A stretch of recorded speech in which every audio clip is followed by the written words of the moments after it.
Brian Barnett is just a regular guy. He's not a doctor. He has no legal license in any field of mental or emotional health. Brian Barnett merely shares the insights he's gained from his personal experiences for anybody who may choose to use such information as he or she personally chooses, while accepting full responsibility for his or her own individual thoughts, feelings, behaviors, and actions. Brian Barnett assumes no responsibility whatsoever for anybody's individual choice to expose himself or herself to any information that Brian Barnett shares, and by listening to this program, you're acknowledging that you, and only you, are responsible for your own thoughts, feelings, and actions.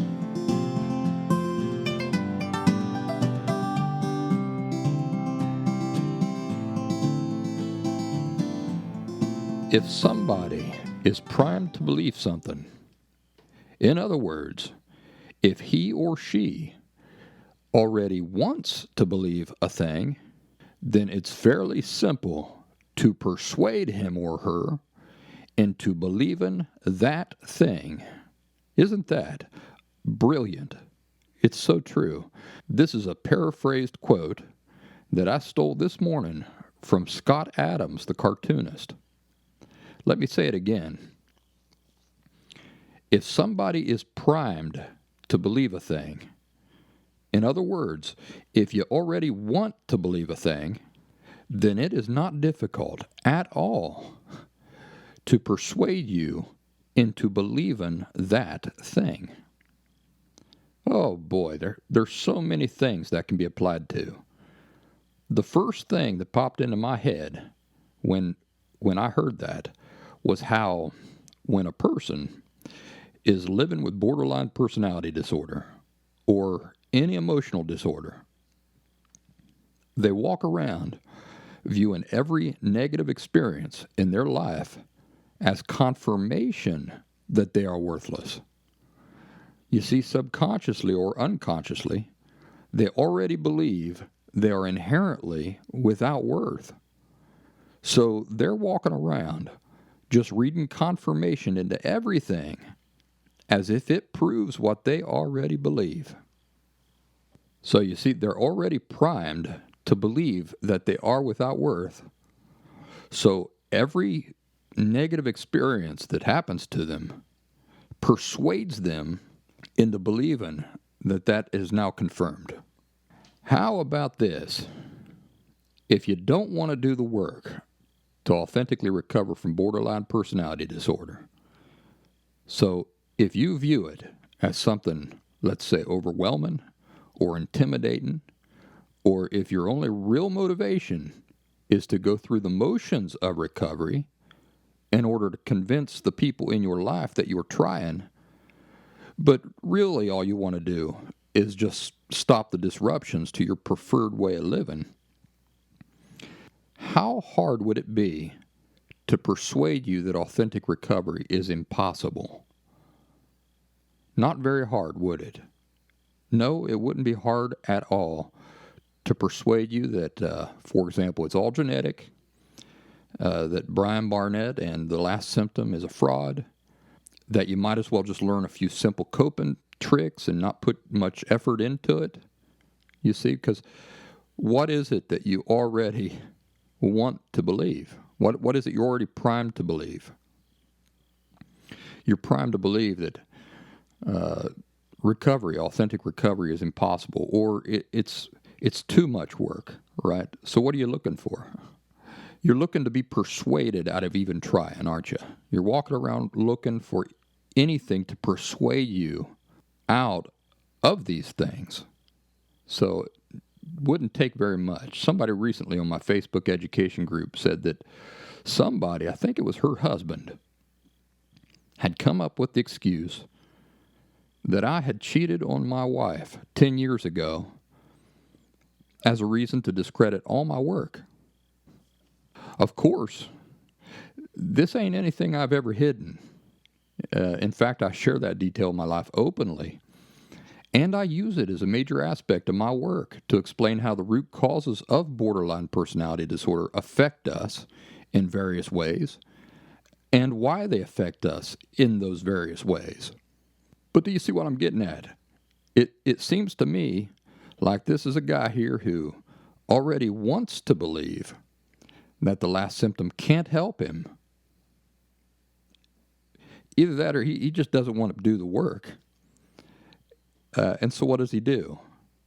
He simply finds something to persuade him that what he wants to believe is true. Fascinating stuff. Even after years of going through my own authentic recovery, and even after years of now helping other people establish their own firm foundations for authentic recovery, I still find human psychology absolutely fascinating. In my opinion, human psychology trumps every single other discipline on earth for seeing through bullshit. Take science, for example. Everybody, well, I shouldn't say everybody, but a great number of people love holding up science and scientists as gods, right? Really, it's the scientists they're holding up as gods because they don't even understand the science. They don't even bother to research or try to understand the science below the surface, but they trust that the scientists know what they're talking about. So truly, they put their full belief and hope in scientists. That makes scientists their gods. Well, that's fine. They can do whatever they want to do. But if you don't take into consideration the reality that scientists are all people, right? When you become a scientist, you don't become something more than human. You're still just a person. And what does that mean? If you're a person, what does that mean? It means inherently you are prone to the same psychological heuristics and logical fallacies as everybody else.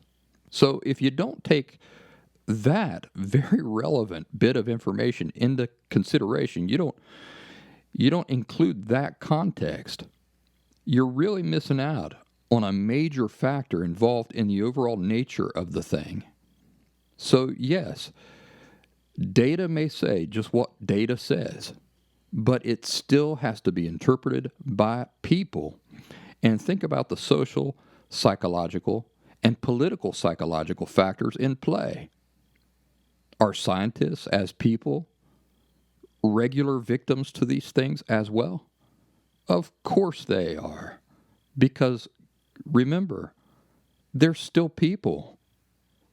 The greatest, most recent example of this social and political aspect of things influencing the conclusions that scientists come to is how scientists assure us that 10,000 people crowded together protesting social injustice clearly does not spread coronavirus. No, of course it doesn't. But a large picnic at the beach with your family does. See, that's not science. That's psychology. Particularly social psychological factors influencing the conclusions they come to. Ladies and gentlemen, happy Thursday. You thought I'd forgotten to say it, didn't you? Welcome back to The Last Symptom. I'm Brian Barnett, the creator and host.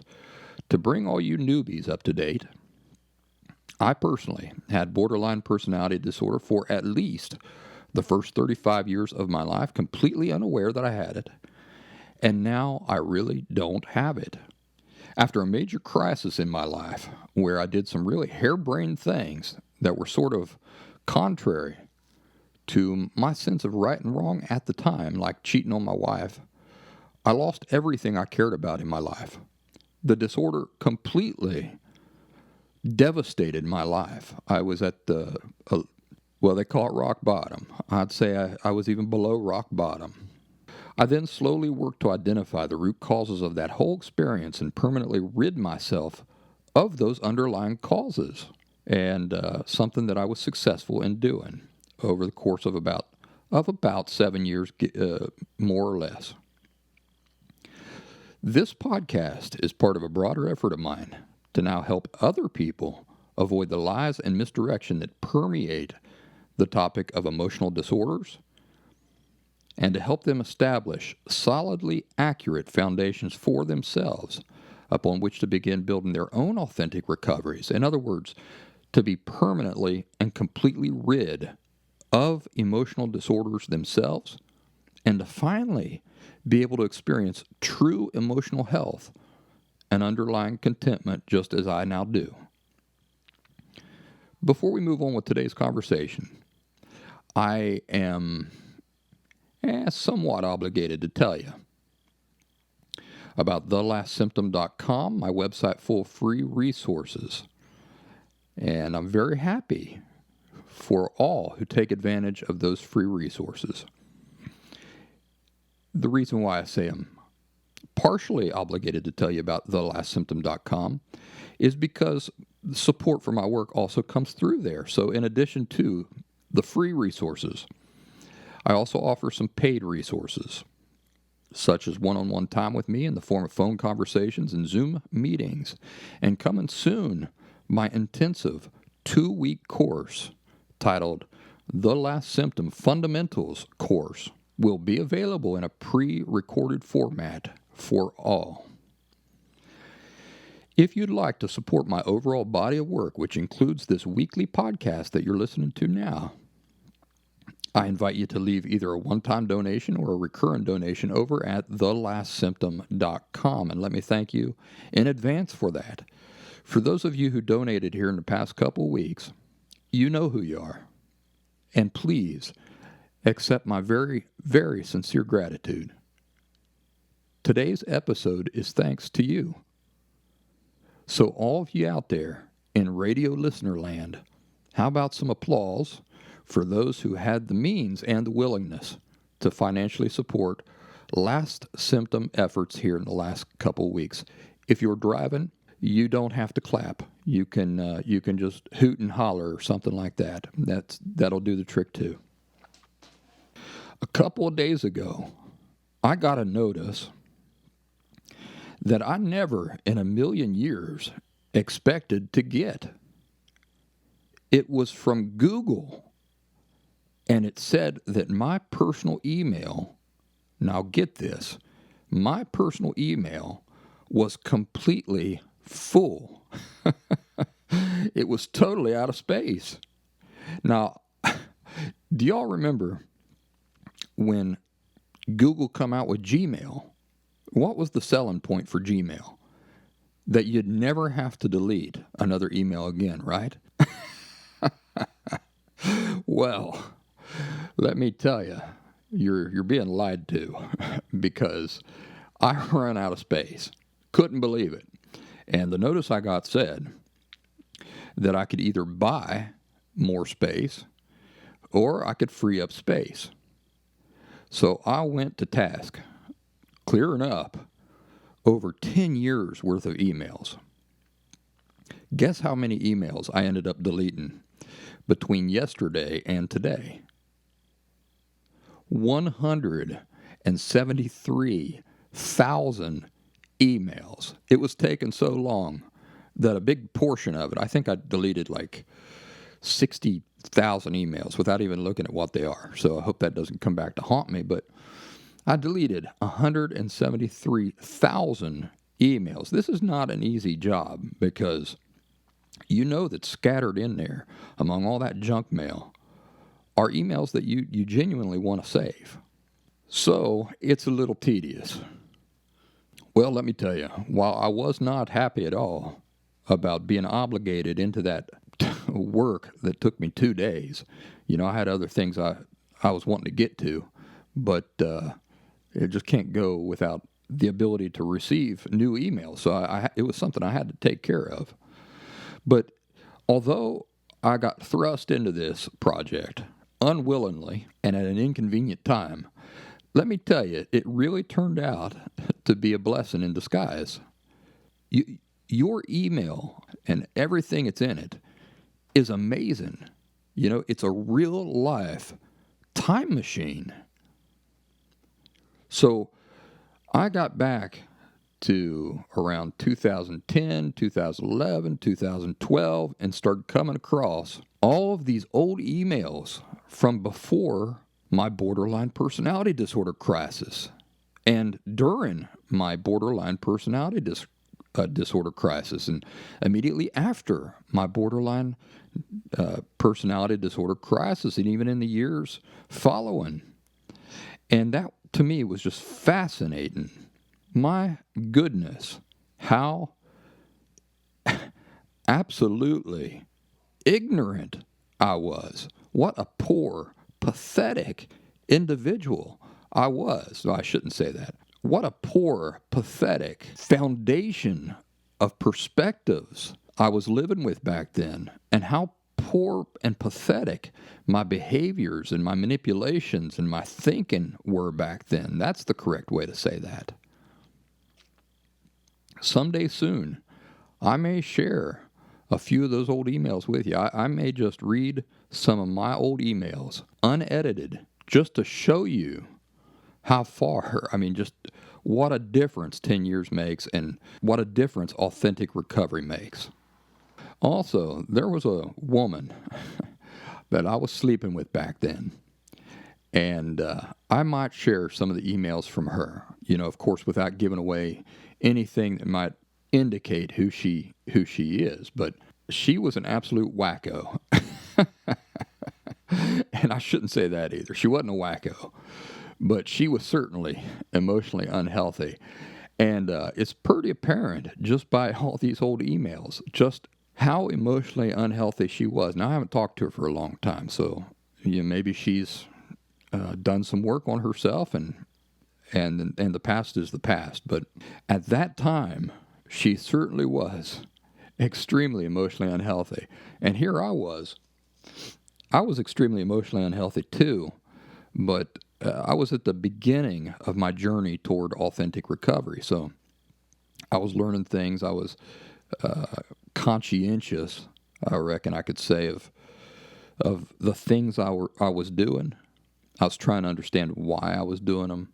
I was trying to understand all these deeper things. I don't think she was ever doing that type of work, but my goodness, she was unhinged. Let's just put it that way. If the emails reflect that, just imagine what it was like dealing with her in person at times. She and I did not have a committed relationship, but we had an intense sexual relationship going on.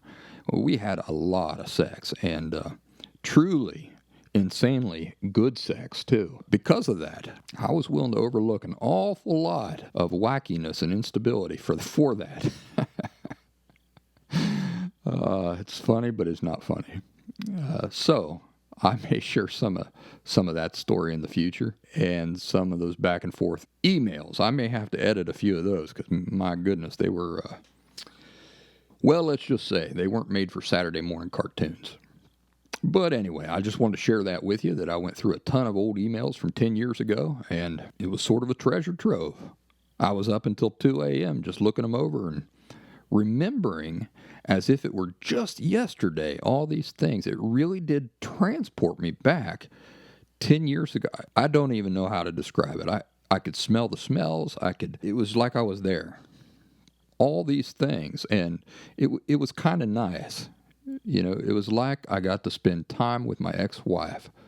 But this time I got to listen to what she had to say from a healthy, insightful perspective. She was talking to me still, but now I'm hearing them again from a healthy, insightful perspective and with the experience of authentic recovery behind me. I also could see very clearly how resolute Diana was from just much earlier on the timeline that I remembered.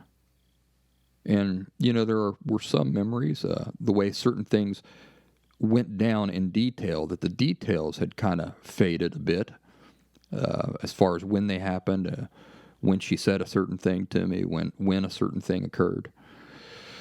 So that was nice. It was kind of refreshed the specifics in my memory. Also, I got to see a lot of my long-winded responses to her and to, for example, the emotionally unhealthy woman. My back and forths with Janelle, my mistress, the one who became pregnant with my baby, and ended up miscarrying, which was tragic and sad. Got to see exactly again when that happened and the conversations that we had around that. How patient and loving Janelle was toward me, even though I certainly was not behaving in ways that deserved that. Not at all. Diana, my wife, of course, who made more sacrifices than she did? Nobody. Who was more patient and did more for me in a healthy way than Diana did? Nobody. So it was nice. I got to spend time with these people through, in the format of these emails, and get transported back then and see all these things from an entirely different angle. Now, you'd think that I would have looked over these emails over the years, but here's what happened. If you use Gmail, and particularly if you use an Apple device with Gmail, mostly if you're using it on a phone or an iPad, and you go to delete those things, they don't delete, they archive. So all of these emails that I had gotten rid of had gone into an archive file that I was blissfully ignorant about all this time. So when I went to clean up my emails, I got into that archive file, and lo and behold, there were all of these emails that I thought were long, long gone. So that was kind of a blessing in disguise too. So I was able to retrieve all those emails and save them, which I've done. And they're important to me. I want to keep them. But as far as 173,000 other emails, which mostly just trash, I finally got rid of those. And now I've got a clean inbox, which is a beautiful thing. But I'm telling you, it took me 2 days. 2 days of work, which set me back for other last symptom related things I really been wanting to get to. Here are the 3 topics we're going to discuss today. Number 1, why am I so critical of my body? Number 2, I served on jury duty and felt ashamed about my unsubstantiated thoughts of the defendant. And number 3, why do I stress about everybody looking at me in public? Well, let's get into it. What do you say? Number 1, why am I so critical of my body? Well, it's valuable to think long and hard about the true nature of shame, what shame truly is, until it clicks clearly into place in your mind. When we talk about the 2 subconscious or unconscious beliefs that form the very foundation of emotional disorder, you know what they are, right? I've repeated them a million times. My feelings are inherently irrelevant and shameful, devoid of worth.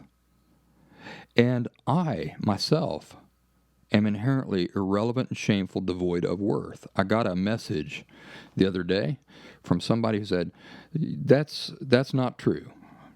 I have never felt worthless. Well, if you have borderline personality disorder, you do. If you have an emotional disorder, you do. Now, I'll grant you that maybe you're not aware that you're walking around with that perspective or that underlying belief, but that's why they're called subconscious or unconscious beliefs, is because you're not aware that you're walking around with that certainty inside of you. So everybody who has an emotional disorder perceives himself or herself as inherently devoid of worth. So those 2 underlying distorted core beliefs, I often call them, really, what they are, it's just shame. It's shame defined in a very detailed way. So that's the message of shame. But now, let's consider the feeling itself. How shame feels. How does shame feel? Can you tap into that? Shame is a combination of humiliation and of repugnance. Now, let that just simmer for a minute. Try to tap into that. A humiliating repugnance. So think of anything that humiliates you and tap into that sensation for a minute. The feeling of being terribly, humiliatingly, unwelcomely exposed to others. Did I tell you a story? I think I did, way back in maybe the first season of this show. I was talking to a girl I had a crush on when I was about 13. And I had gotten into an egg fight with a bunch of people. I was at this party, got into this egg fight, and now Cindy, the girl I had a crush on, she was there. And she was about 3 or 4 years older than me. Well, after this egg fight, I hosed down with the water hose to get all that egg off of me. And then the only clothes I had to change into were a pair of swim trunks and a T-shirt. So I changed into these swim trunks. Well, boys' swim trunks have the underwear built into the trunks. So I had taken off my underwear to put these things on.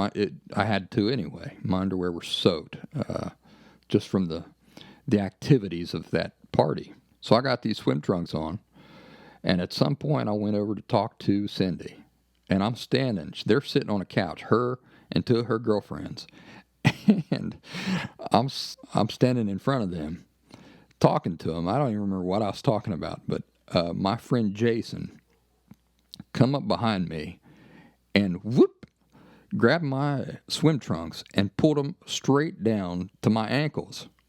And there I stood, totally exposed, totally unexpectedly exposed, against my will, in front of the woman I had the biggest crush on at the time and her two beautiful friends. Now, I was 13, had just come out of this cold water hose water, and let's just say it was not the ideal circumstances as a man to have my picture taken or to be examined below the belt.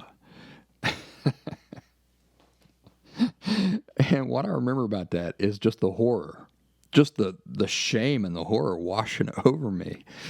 And I bent over to pull my swim trunks up, and they kept getting stuck on my big gangly knees.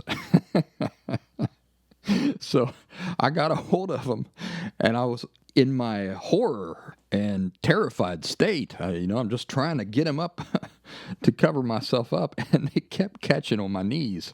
So let's just say I was exposed for a lot longer than I wanted to be. And for years, I wanted to make Jason pay for that. Well, he and I are still good friends to this day. I have no ill will for him. In fact, I think it's funny now, but you got to understand, as a 13-year-old with borderline personality disorder, that experience was devastating. I could feel the shame through my body like a fever just riding through my body, and it bothered me forever and ever, that did. So shame is the combination of humiliation and of repugnance. So a humiliating repugnance. I asked you to think of anything that humiliates you and tap into that sensation for a minute. The feeling of being terribly, humiliatingly, unwelcomely exposed to others. And you'll get a sense of what that feels like. How about repugnance? Well, imagine a mouthful of rotted teeth, or of the filthiest, most unkept public bathroom you've ever seen.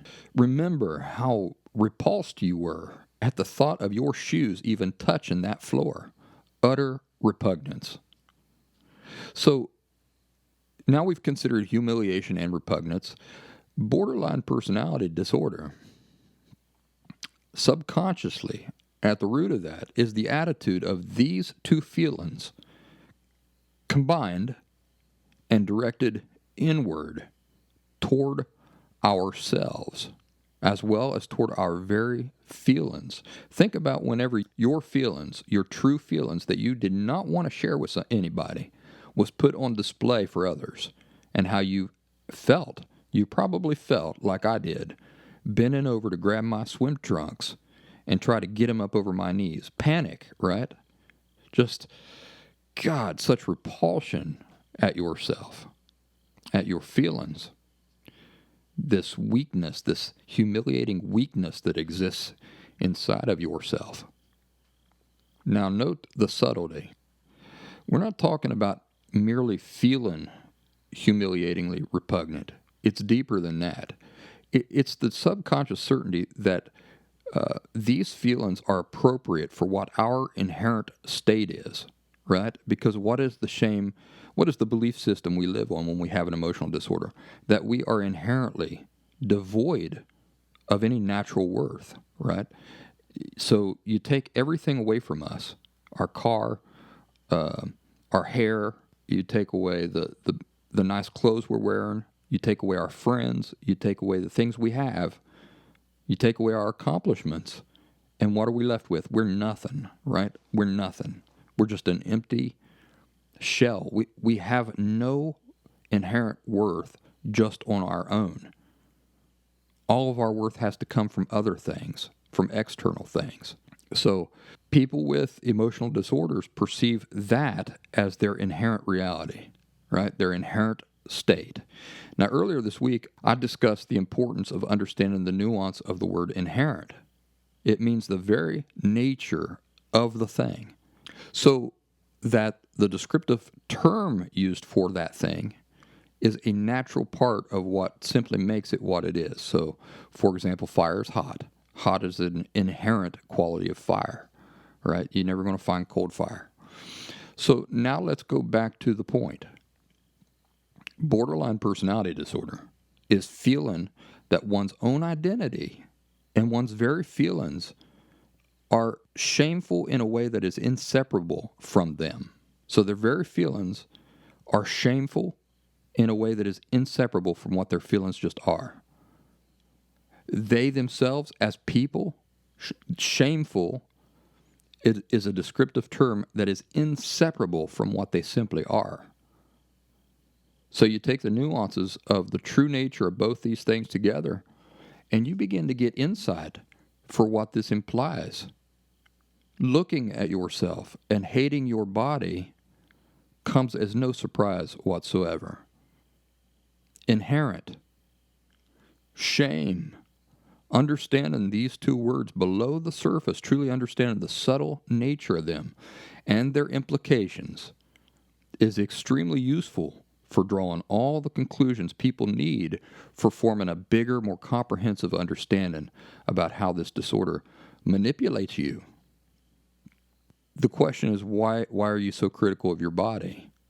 Well, because you can't be anything else as long as you're walking around with these fundamental certainties at the foundation of your emotional self. I was just watching this series on Amazon Prime called The Boys, about these superheroes kind of in a realistic modern day world. And there's a character on there who is like an aquatic superhero.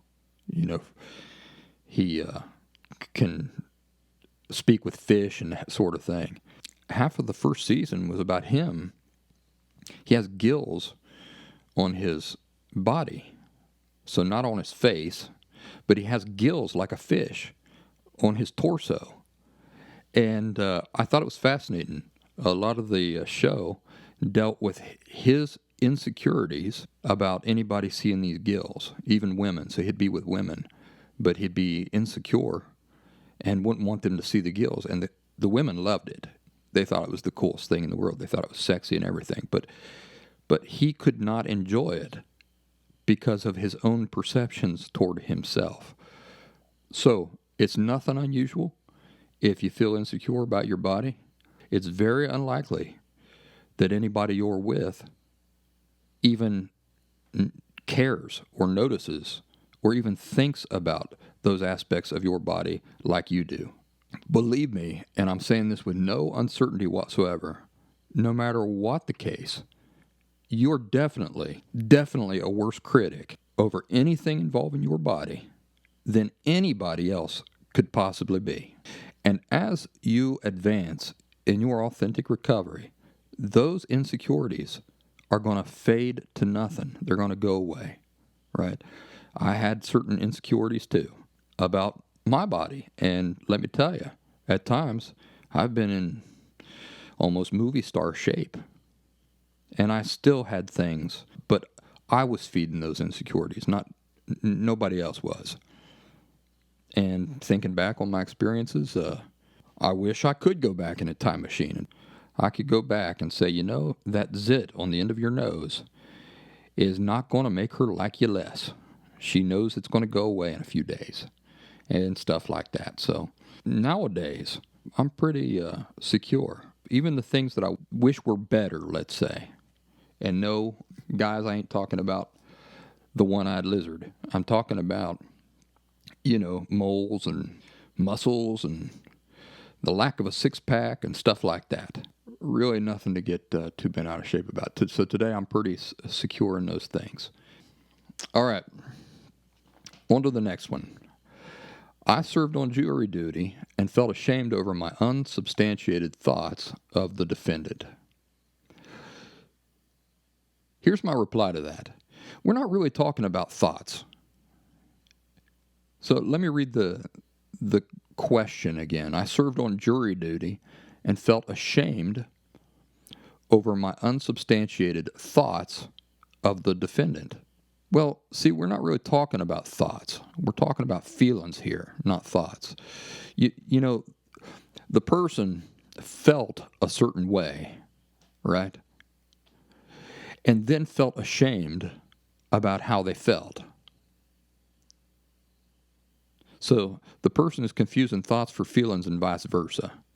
They were actually sitting there listening to the defendant, and they had certain feelings toward the defendant, and that is what they're feeling ashamed about. But this goes back to the lie that feelings can be good or bad, right or wrong. And feelings don't fit into that category whatsoever. If you want to know more about that, you need to go back and listen to other episodes of this podcast. Thoughts, yes. We have a certain amount of control over our thoughts, right? We may not be able to control thoughts that pop into our head, but we do have full control over whatever we choose to continue thinking about. And as I illustrated in last week's episode of this show, we have full control over how we choose to think about things. In other words, is the glass half empty or is the glass half full? That is a powerful capability that all of us have. But in the case of serving on jury duty, you're listening to a case, right? A certain personality type comes up to the stand, and you start feeling things immediately, right? You don't know what the feelings mean. You don't know what they're telling you. All you know is that, and this is not just in a courtroom situation. This happens every day. Every time you walk up and start talking to a person, feelings start kicking in. And we may not understand why we feel that way toward a person. How many times have you met a person that you just couldn't stand? Like from the moment you start talking to them, you say, oh, gosh, that guy rubs me the wrong way. I don't know what it is about him, but just his personality or something just really puts a hair in my biscuit. And later you have to sit down and try to figure out why you feel that way, right? What perspectives or thoughts are giving birth to those feelings? But remember what is at the root of emotional disorder. We've talked about it today, right? It's the underlying belief that your feelings are shameful, right? That feelings can be good or bad, that you can feel the right thing and you can feel the wrong thing. And that's a flat-out lie. That's not the category that feelings fit into. Feelings aren't something we do. They're something we experience. As such, there's no such thing as feeling the right thing or the wrong thing. Whatever you feel is simply what you feel. So again, the first distorted core belief is my feelings are inherently irrelevant and shameful, devoid of worth. And what we're seeing here in this example is that first distorted core belief in action. I'm feeling something I shouldn't feel. That's what the person who presented this question, that's what's happening there. I'm feeling something I shouldn't feel. That's not a real thing. There's no such thing as feeling something you shouldn't feel. Whatever you feel is just what you feel. Feelings aren't good or bad, right or wrong, not ever. They just are what they are. So they're just a form of data input, right? As humans, we have two major toolboxes for engaging with life and evaluating our circumstances, our needs, evaluating we ourselves as people. One of those toolboxes, one of those forms of data input is our feelings. And they are designed to work together hand in hand, harmoniously, with the other toolbox. What is the other toolbox? The other toolbox is our analytical thought. So our feelings don't exist to make us do or not do things. However, when the purpose of our feelings is misunderstood, it often leads to our feelings making decisions for us. For example, when people with borderline personality disorder act in ways that seem irrational and seem crazy, so in ways that they later regret, what has happened is that their feelings have taken control of the bus, so to speak. I like to think of it as a bus speeding down the highway. And either we are making the decisions and steering that bus, or we're taking our hands off the steering wheel and we're letting our feelings do it. And so that's what happens with unhealthy people. They misunderstand the role that feelings play in life. And because of this, it's like they're riding along in a speeding school bus with nobody at the wheel. Their feelings feel this, and the bus veers off in this direction. They feel this, and they veer off in the other direction. Nobody's steering. So feelings aren't designed to work this way. Feelings are not designed to steer the bus anywhere. They're information. They're like the road signs. That's what the feelings are. They're like the road signs. And you can take this exit, or you could take the next exit, or you can continue driving. You know, when you're in control, you're looking at the road signs, using them to inform yourself, but who's making the decisions? Well, healthfully, you yourself are making the decisions. You're not letting your feelings make your decisions for you. So our analytical thought is meant to work harmoniously with our feelings in a way that we analyze what we're feeling so that then we can decide the proper course of action. Not the feelings deciding, but us deciding.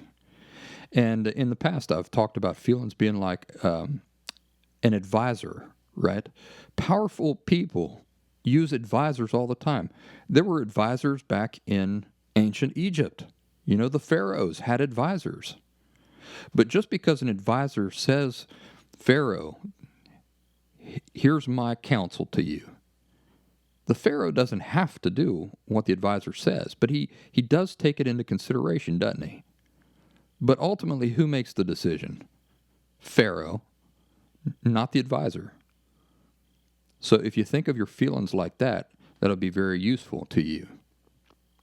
So in the case of this example of the defendant and jury duty, the person felt something about the defendant, and then the person felt shame because of what he or she felt. Imagine that. Feeling shame about what they felt. So this person wants to imagine that he or she felt shame over what he or she thought, but that just ain't true. He or she felt shame for what he or she felt. And this is often what I'm trying to communicate when I tell people what one of the root causes of borderline personality disorder is. Subconsciously believing that feelings are shameful. But again, your feelings cannot be classified as good or bad, right or wrong. Feeling something is not doing something. You see, It's not even anything you have any control over. They aren't something you do. That's why it's a big lie when the professional community talks about regulating your emotions. There is no such thing. They should know better. There is no such thing as a person walking around regulating, that is, controlling the intensity of the feelings they feel and what they feel. That's not a real thing. Human beings do not possess that capacity. So your feelings cannot be classified as good or bad, right or wrong, no matter what those feelings are at any time. Feeling isn't something you have any control over. They aren't something you do. They're something you experience. So in other words, they happen to you, right? What you feel is happening to you. It's not something you're doing to somebody else or that you're doing at all. The feelings are merely information about your environment. That's all they are. They're a tool for gauging your environment and your needs. In this case, the person combined their feelings with analytical thought and decided not to take any action in this case. So what's the problem? Even in a jury felt like this person was untrustworthy when they started talking. You might have felt that, but maybe that's not the conclusion you're going to ultimately arrive at, right, after you hear the case. But it is informing you that maybe you need to pay close attention to what they do say to try to get to the bottom of why you feel that they're not trustworthy, or whatever the situation is. Back to the guy on the street that I started to talk about earlier. I may feel a way about him, and maybe I'm feeling uneasy around him. You see, I don't have to just blurt that out to him. Hey, you're making me feel uneasy. I'm not obligated to do that. But this doesn't mean ignoring the feelings of uneasiness either. You see, maybe when I combine these feelings with my analytical thought, I'll decide that in the future to avoid this person. I don't need any other reason. My feelings are reason enough for me myself to make such a decision. As a healthy person who's interested in understanding why I feel the way I feel, I would sit down and try to get to the bottom of why I feel that way. What is it about this person that makes me feel uncomfortable? Maybe it's something legitimate, maybe it's not. You know, say that you sit down with your feelings and you realize that those feelings are being born from racist thoughts. You see, now, because you've used your feelings as information, you've analyzed them to find out why you feel that way. You have discovered where the feelings are coming from. You recognize that the thoughts are not accurate thoughts. And you can work then to address the thoughts, but the feelings themselves cannot be classified as good or bad, and they are immune. The feelings themselves are immune to any type of judgment. What we choose to allow ourselves to continue thinking about, and certainly our actions, are not immune to judgment, because we do have choices when it comes to what we think, how we think, and certainly the way we choose to behave.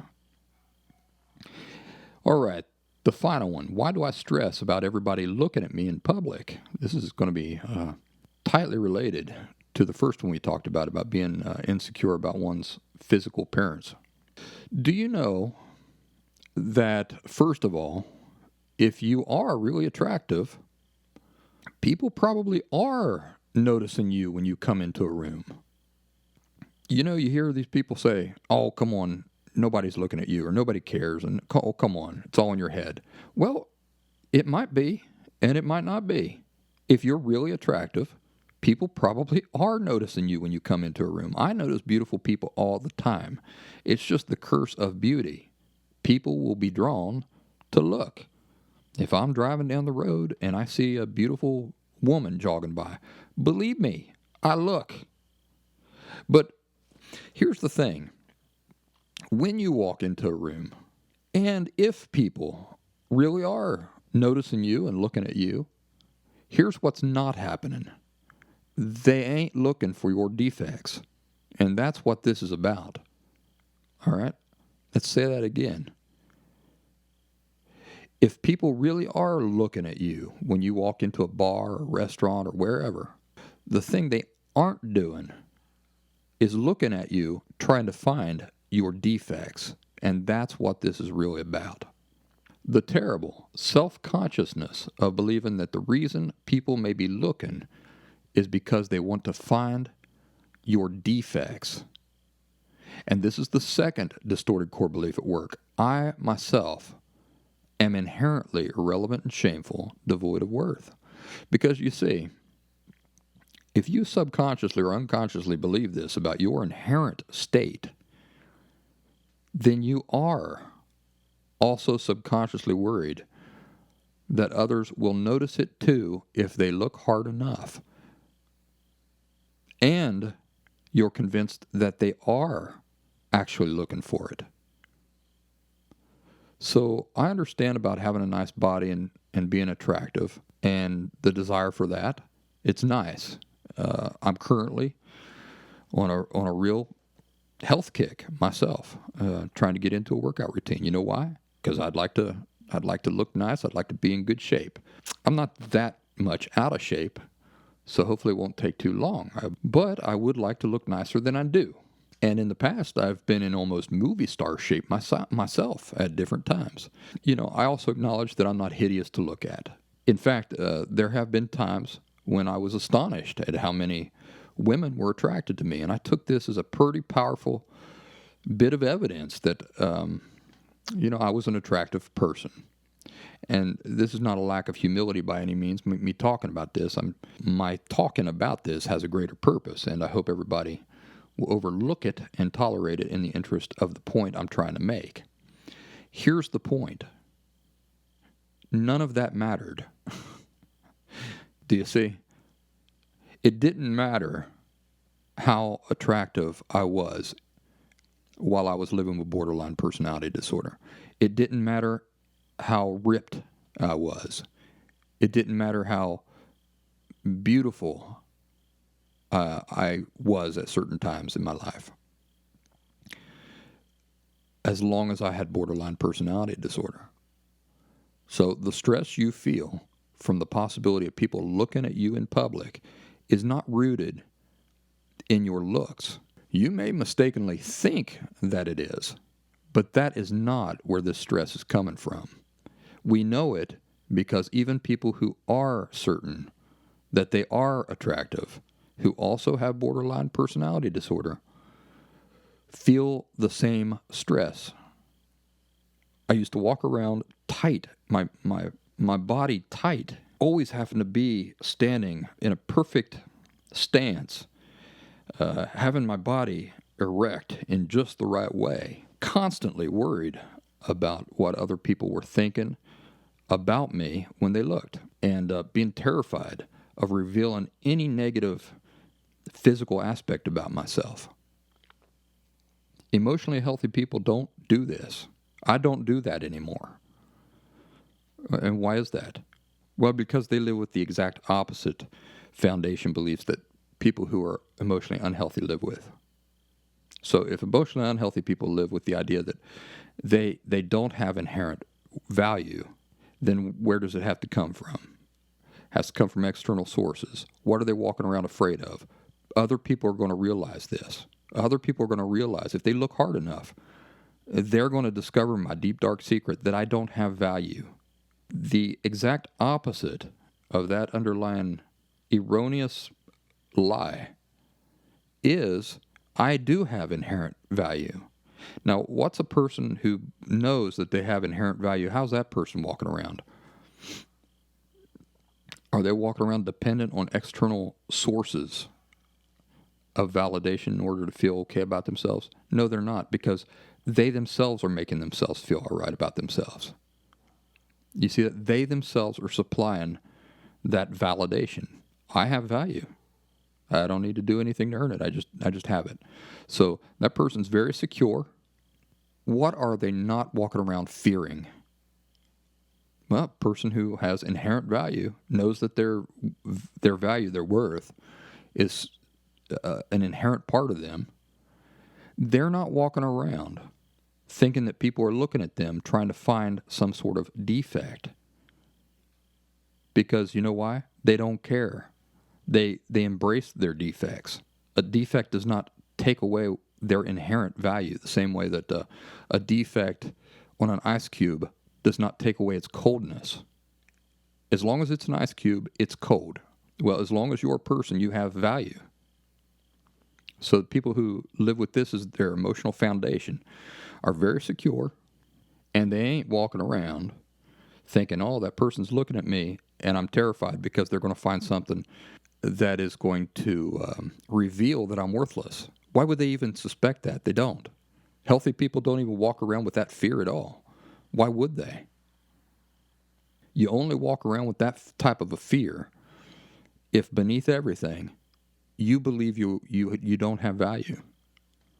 So what is giving birth to the stress of being observed by people in social circumstances? It's this: the fear that they will see beyond your looks and realize that you are without value.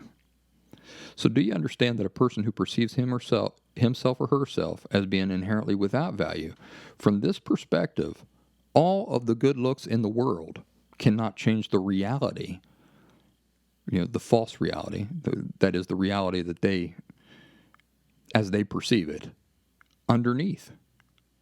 A physically beautiful person with borderline personality disorder is not in any improved situation whatsoever from the person with borderline personality disorder who is not so physically attractive. Why not? Because both of them are walking around subconsciously or unconsciously believing that they are without worth. So compliments and attention, certainly fall into an external source of a sense of worth. But those forms of a sense of worth are extremely fleeting and artificial. So again, walking into a party or a mall or a restaurant, your true concern, the source of stress of being looked at, is not stress born from believing that you might have a hair out of place or a stain on your dress. It's stress born from being certain, either consciously, subconsciously, or unconsciously, that you have no inherent worth, and that no matter how great you look, somebody's going to see through this disguise and see the truth that you have no worth. It's really such a shame because, you see these people who are just, man, it's like God himself reached out of heaven and sculpted them. They look like gods. I mean, they just look gorgeous. And they can't even really enjoy it because they're walking around thinking this is just a disguise. This beauty is just a disguise. If anybody looks hard enough, they'll see that despite this beauty, I'm just worthless. Makes me think of the movie Vanilla Sky with Tom Cruise and Penelope Cruz. There's a scene, Tom Cruise he's been in this accident, and he's just mangled his face. So he was this beautiful person before, living high on the hog, high in society and everything. Everybody loving him. He was like the star of every party he went to. Then he just gets his face mangled in this car accident. And it really destroys him emotionally. It's just walking out in public is just this great humiliation. So he gets this plastic surgery, like state-of-the-art plastic surgery, and gets his face back to exactly the way it was before. And he goes out with Penelope Cruz and a friend of his, and they're sitting in this bar talking, and his friend says, "Oh my God, what's happening to your face? It's like there on the side, it's like coming apart." And Tom Cruise starts to freak out, and it turns out that the friend is just teasing him. But the panic on Tom Cruise's face in that scene, that's what it makes me think of. You're sitting there, you're thinking that, beneath this exterior, if anybody discovers me, beneath this exterior, they're going to see I'm utterly worthless. Good looks cannot compensate for that underlying distorted, terribly unhealthy foundation belief. The thing about a person who depends entirely on external forms of validation, like looks or anything else, is that the instant people stop complimenting you or looking at you, you fall right back into the pit of feeling disgusting and horrible about yourself. But what about the emotionally healthy person? He or she does not measure his or her inherent worth on external things like this. Therefore, the emotionally healthy person, as I mentioned before, feels total security about himself or herself all the time, consistently, no matter what external factors and feedback are in play. So they don't walk into a party all self-conscious. Oh my God, what is everybody thinking? Because you know what? They really don't care. I really don't care when I walk into a party or a social situation anymore. I used to. I don't anymore. And let me fine-tune that statement a little bit. You do care. I do care, but not in the way that I used to. What I mean is that if people admire me, that feels good, but I don't need it. I don't need it to feel content and secure with myself. So when I walk into a party, I'm not even thinking about that anymore. I'm not thinking about who's looking at me or who's not looking at me or anything like that. It's one of the last things on my mind. And I could not have said that, absolutely could not have said that 10 years ago. If I walked into a social situation, it was the only thing on my mind back then. So that's another thing you can look forward to as you advance in your authentic recovery. But anyway, to answer the answer to the question about people looking at you and the stress from that is that you believe people are looking because you're worried about them finding defects in you and realizing what you've already known your entire life, that you are actually defective, despite your looks, devoid of worth, that others will eventually realize that any beauty you have is merely a disguise, makeup and fancy clothes on a dog turd. This is where the social stress and anxiety is coming from. The second subconscious distorted core belief, I myself lack inherent worth. So I hope that provides plenty of insights to ruminate over during this coming week.